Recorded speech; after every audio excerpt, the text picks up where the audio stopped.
Hola hermanos y amigos, es un gusto saludarlos una vez más a través de este medio y compartir con ustedes algunos asuntos o temas que tienen que ver con la fe cristiana. He estado pensando un poco sobre una pregunta y es ¿por qué ya no nos asombra el Evangelio a los cristianos? Pareciera ser una pregunta que hasta podría ser innecesaria o tal vez con cierto tinte de acusación, pero lejos de ser esto, es una pregunta que nos invita a la reflexión. La verdad es que hoy en día, hermanos, parece que los cristianos estamos más interesados en cualquier otro tema, como la prosperidad, como las bendiciones, como las riquezas, como la autoridad, como el poder, etcétera, etcétera. Pero ya no nos asombra, ya no nos deleita, ya no nos resulta motivo de gozo el Evangelio de Jesucristo. Solo queremos lo bueno, es decir, solo queremos el poder, queremos la riqueza, queremos el bienestar, pero no nos interesa profundizar en lo que implica el Evangelio de Jesucristo. Este Evangelio de Jesucristo nos muestra la gloria de la salvación del Padre, del Hijo y del Espíritu Santo, la gloria del Dios triuno que se ha manifestado desde Génesis hasta Apocalipsis. Pero ahora resulta que a muchos de nosotros ya no nos interesa esto. Nos interesan temas bastante banales, bastante triviales e incluso en algunos casos perjudiciales para nuestra vida. Entonces, ¿este video es para acusarte? No, es simplemente para invitarte a reflexionar y hacerte las siguientes preguntas. ¿Te deleitas en el Evangelio de Jesucristo? ¿Lees el Evangelio de Jesucristo?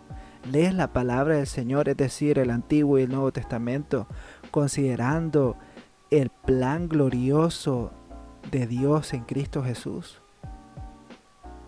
Y sobre todo, ¿compartes el Evangelio de Jesús? Las buenas nuevas con tus amigos, con tus familiares. ¿O estamos hablando de otros temas con mayor énfasis? Miren, yo veo a mucha gente discutiendo mucho sobre asuntos secundarios, sobre asuntos que tienen que ver con dones, que tienen que ver con perspectivas escatológicas, y son debates muy acalorados y se sienten muy animados, muy fervorosos hablando sobre estos temas, pero cuando ya hablamos de asuntos como la justificación, la regeneración, la santificación, todo lo que tiene que ver con la obra de salvación que está implícita dentro del Evangelio de Jesucristo, estas personas como que ya se vuelven un poco tenues, como que ya tartamudean un poco, como que ya no tienen argumentos o ideas y se les acaba, ¿no? Se les acaba aquel fervor cuando se trata del Evangelio de Jesús. O qué no decir de aquellos que se pasan día y noche, hora tras hora, hablando sobre los falsos profetas, sobre falsos maestros, pero que cuando les hablas o cuando les preguntas sobre el Evangelio de Jesucristo, no pueden decir más allá que Juan 3:16 o Romanos 5:8.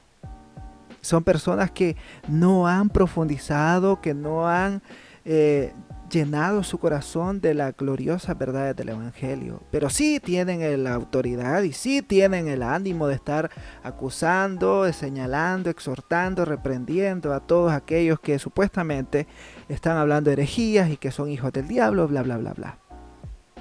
Lo que estamos viendo entonces en nuestra época es un desinterés, es una frialdad en cuanto al Evangelio de Jesucristo. Ya no nos resulta relevante. De hecho, yo he escuchado aquí en las redes sociales, he visto a personas que dicen el Evangelio necesitan escuchar los impíos, los que no conocen a Cristo. Nosotros ya lo conocemos. Para nosotros debe ser la carne. Para nosotros debe ser cosas más profundas. Para los que van comenzando, para aquellos que no conocen a Cristo, para ellos sí es la leche del Evangelio. Y esa justificación realmente es muy ajena al contexto que se refieren estas expresiones.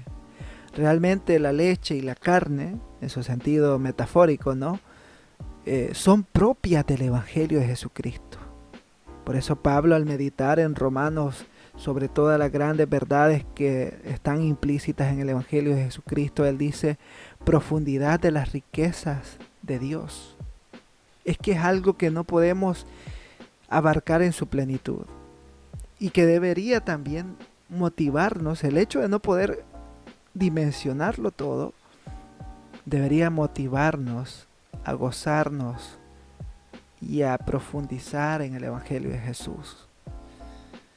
Entonces esta es una invitación para ustedes, para mí, a conocer más el Evangelio, a encontrarnos con Cristo Jesús continuamente en su palabra y a crecer en Él, sobre todo. Gracias por haber escuchado este video, por haberlo visto. Que Dios te bendiga.